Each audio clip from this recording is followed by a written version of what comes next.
Hey, it's your soul conscious coach, Segment L here. And, it's Valentine's Day. And I was just thinking about my own experiences in love or the lack thereof, honey. Uh, Let me say one thing that you will never have to worry about me shoving down your throat is the love and relationships conversation, right? I think as someone who offers empowerment coaching, right, the most important aspect of a person is not what they can attract or magnetize external of themselves, but what they can optimize internally. And I just do not find it necessary to offer love outside of yourself as a service. And so, even as someone who offers spiritual services, I don't even give love readings because you cannot make anyone love you, right? And I can be very, very honest with you. I have made some very, very poor and unhealthy decisions when it comes to love, right? And honestly, I'll tell you this, we have a saying where and when I grew up. I don't know if they still say it, but I was on the struggle bus when it comes to love. Okay. I was a tried and true practitioner of struggle love. And, struggle love is not just a relationship that is based on financial deficit. Struggle love is this unhealthy binding experience where someone, either one or both parties, are in an emotional or psychological, holistic deficit of what it has been or what it means to be truly nurtured and cultivated by a love experience. And so you'll often see that there's one person that is pouring in to the relationship, the entity of their union, and then there's the other person that is gradually consuming copious amounts, taking, siphoning, harvesting the energy of someone's love and appreciation, right? And even if either party, but especially the one that's pouring, is looking for ways to make their life better, and they can understand and see that the relationship is not what it needs to be or should be, and maybe they feel they can't do any better. I was definitely one of those people. I put myself in a position where I felt like I deserved the bottom of the barrel because life was just really, really cruel to me. I'm not even gonna lie to you. Like, life was exceptionally cruel to me.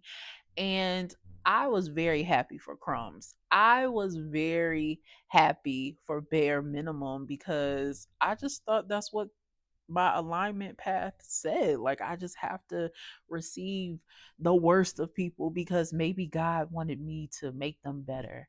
Or maybe I'm in this cursed situation, right? Because I had to make it spiritual because in my mind, I'm like, this has to be something of divine or demonic epic proportions because why do I keep running into these cycles of viciousness of people that I don't know, essentially? And I'm inviting them into my vulnerable space. I'm sharing my heart, soul, and body with them, and I still get no respect.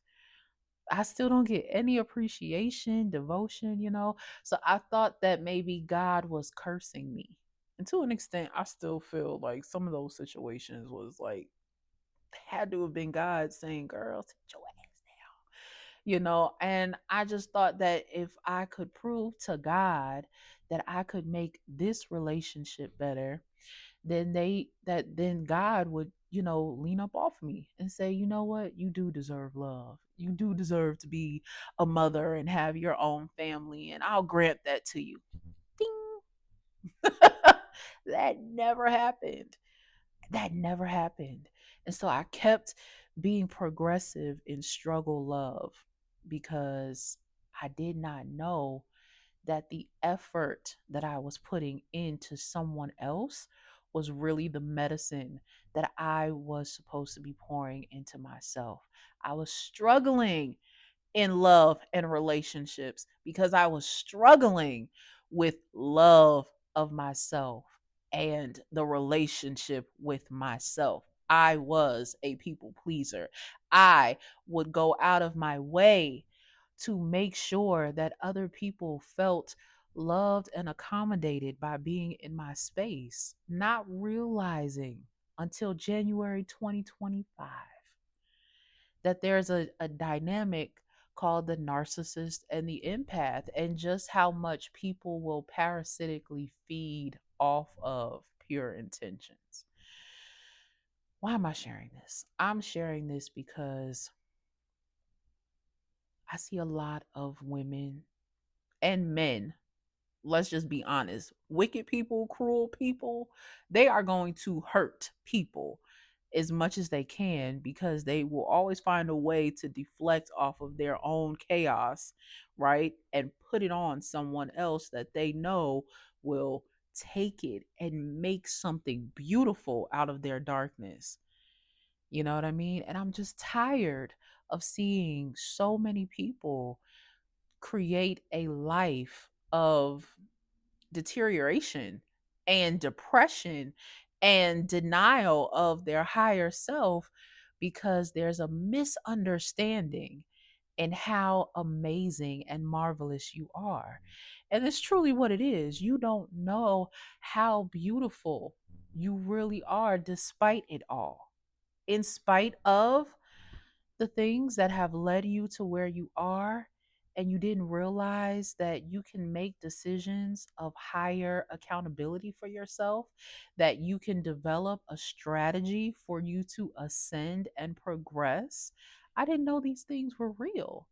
I didn't know that I can make a decision and say, I don't want this for myself. I didn't know that I could create the boundary called no, even in my love life, right? So there are things that, of course, I had to do. I had to step back. I had to take a nearly 5 year celibacy journey. I had to reframe my mind and how I receive information about myself, not only from others, but from myself.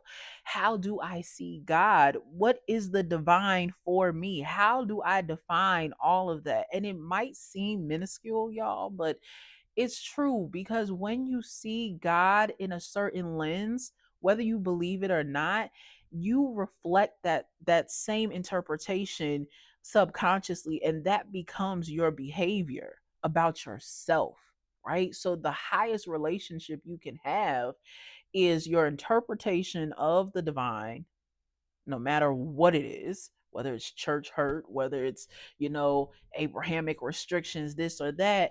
How you see God is how you're going to see yourself. So that means the most immediate relationship or dynamic that you have with God is how you're going to treat yourself.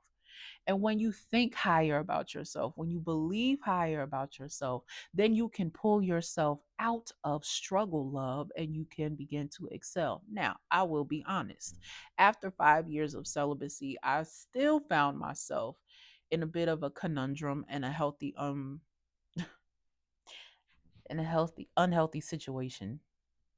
And it was there though that I found the trigger to serve as the catalyst for me to make certain decisions to say, oh, it's not even that I was the problem. I housed a problem. I incubated a problem and therefore created a lifestyle of problematic situations to which I found myself indebted to. So I'm going to keep this video short today and say this though. If you find yourself struggling in love, struggling in relationships, struggling in how you are attracting people and how they're magnetized to you, all you have to do is ask yourself, what about me am I trying to forget? Because the same thing you are trying to forget is the same thing you are trying to forgive. And you can stop. It's that easy. I love you. It will take work, but I'll see you next time, okay? Be well.